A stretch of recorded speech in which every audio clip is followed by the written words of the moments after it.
या निशा सर्वभूतानाम तस्याम जागृति संयमी। जो संयमी पुरुष होता है, जिसके जीवन में संयम होता है, उसकी रात अच्छी, प्रातःकाल अच्छी, दोपहर अच्छी, सांझ अच्छी, उसका जीवन अच्छा ही अच्छा है। संयम लाइए जीवन में, संतुलन लाइए। जिनके जीवन में संयम नहीं है, आहार का संयम, विचार का संयम, निद्रा का संयम, जो मात्रज्ञ नहीं है, तोलमोल नहीं जानते, उन्हें यही नहीं पता कब भोजन करना है, कब जगना है, कब सोना है, अरे उनसे तो अच्छे पशु हैं। पेट भर जाने के बाद पशु नहीं लेगा, रात में पशु लेंगे नहीं। कब जुगाली करनी है, कब सोना जगना है, कब उनकी संतति होगी, इतना नियंत्रण है उनका इस विषय में कि संतान कब होगी उनकी। जिन्हें हम असभ्य कह रहे हैं। विहार माने आपको कैसे कब रहना है। निहार निद्रा आपके जीवन में रहे थोड़ी।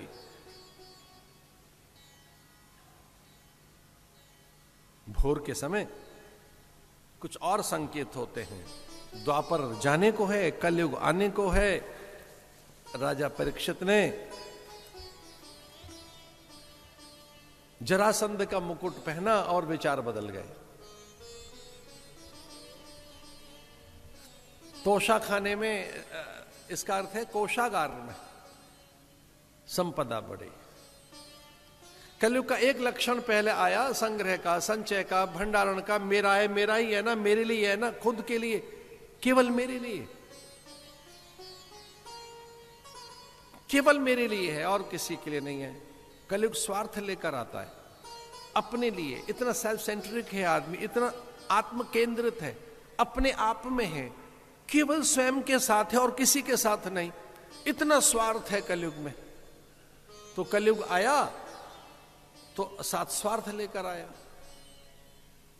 पूछने लगा ये किस किस की चीजें हैं? ऐसी सब आपकी हैं, ये मेरी है, सब मेरा। और उसी से मृगया का मन बन गया, आखेटक मन बन गया, निकला मृगया करने के लिए। कली सामने है, बुद्धि का हरण कर लिया कलयुग ने। यद्यपि राजा के संवाद तो हुए,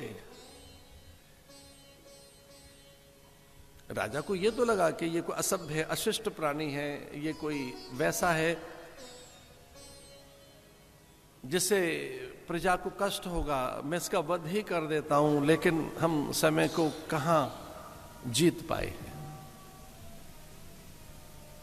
कभी नहीं। काल बली है।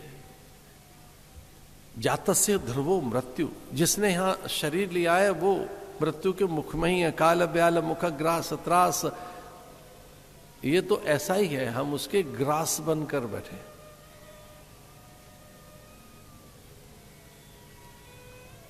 राजा के गिर पड़ा चरणों में, राजा ने कहा चल इन 4-5 स्थानों में तो रहना और कहीं नहीं।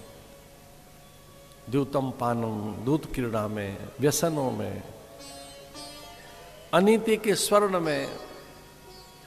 और ये वचन दिया ही था कि राजा के मुकुट में कली का वास हो गया।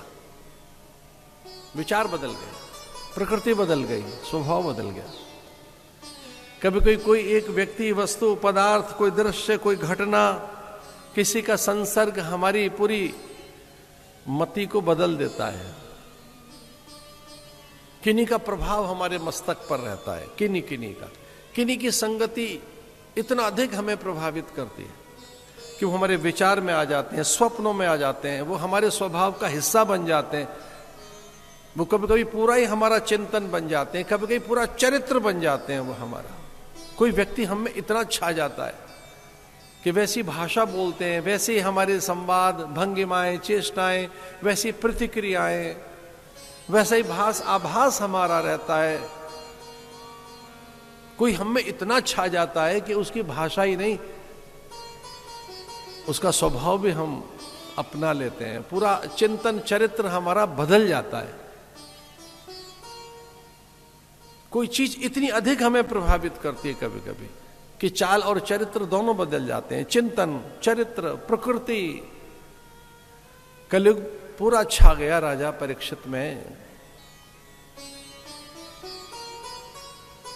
कभी कभी कोई एक अभिनय या कभी कोई चलचित्र इतने प्रभाव डालते हैं हमारे मन मानस पे कि हम वैसा बनना चाहते हैं, वैसा केश विन्यास, वैसे वस्त्र आभूषण, वैसी वेशभूषा, उस प्रकार का जीवन का ढंग हम अपनाने लगते हैं। जो नायक देखा है हमने चलचित्रों में, जो हमने नायक देखा, नाटक में जिस नायक और नायिका को हमने देखा है, वैसा हम बन जाना चाहते हैं। अरे नायक कैसा है, हम वैसे बने।